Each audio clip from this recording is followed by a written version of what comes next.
Hello everyone. It's been a while since my last video, so you're probably surprised to see that I'm not dead. He says he's not dead. Yes, he is. I'm not. He isn't. Over the past months, I've been hard at work redesigning my ideal splitter into its final form. I've succeeded in this endeavor, making an ideal splitter that is much more compact and faster than its predecessors. If you're wondering what an ideal splitter is, it is a device that takes in mixed items and outputs boxes with a single type, such that the number of boxes output is a minimum amount possible. You can learn more by checking out my other two videos on the subject, where I've gone into detail on how it works.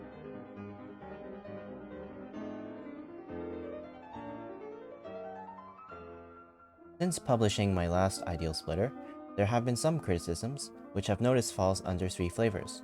First, that the device is big and messy. Second, that it uses static entities. And third, that it is too laggy when in use. The new ideal splitter comes in two variants. One is 32 times hopper speed, and is equivalent to my previous ideal splitters, while being more compact. The other is 64 times hopper speed splitter that is a lot bigger, but is also twice as fast for people who want to sort extremely quickly. Most of the size is taken by the box loaders, which unloads carts and packs boxes with items at 8 times hopper speed each.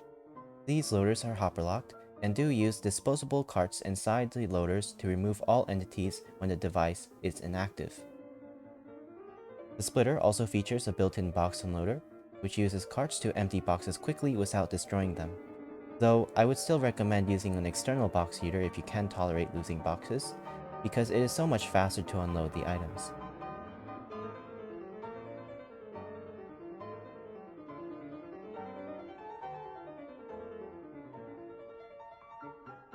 Addressing concerns of lag during use, it is important to realize where the lag is coming from. With about 1 barrel of boxes of items as input, the ideal splitter operates at 5 MSPT, which is pretty low considering that it is sorting at very high speeds. A single box is around 600 item entities, which generates most of the lag. This lag scales with more item entities, and so with 3 barrels of boxes, the ideal splitter runs at 10 MSPT, which is not optimal for some players. So how can we use an ideal splitter to process large amounts of input items without lagging the server? The solution is to limit its merging power.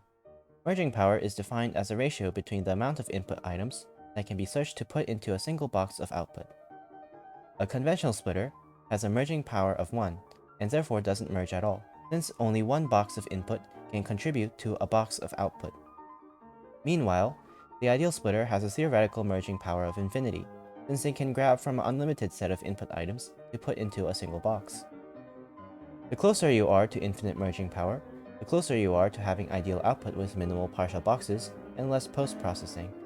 However, it also means that you'll have more item entities at a time and more lag. So to optimize for lag, typically you want to choose a set merging power somewhere in between. This can be done by using an input batcher. An input batcher dispenses boxes one batch at a time, where each batch is a smaller amount of boxes, to be processed sequentially.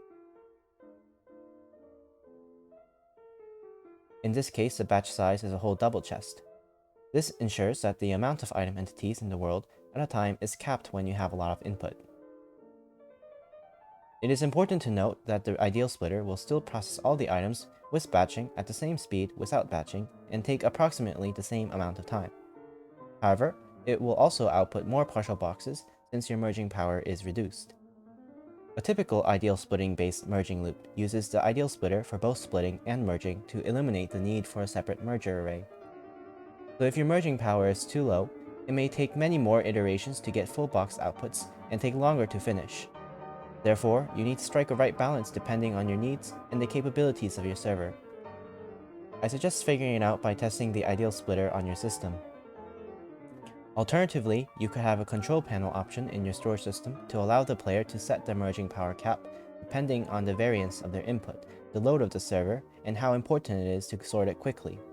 All in all, when you use this strategy with a new ideal splitter, you should be able to achieve high-speed dynamic sorting in a way that is practical for survival. Now that is all I have for you today. I hope that this video inspires more people to work on ideal splitters and use them, as I truly believe they are the best way to do fast dynamic sorting in the game. I don't think so.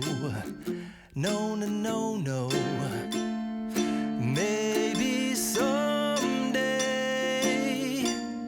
you'll have it your way. Maybe someday it'll all work out. Until then, nope, a nope, a nope, a nope, definitely nope.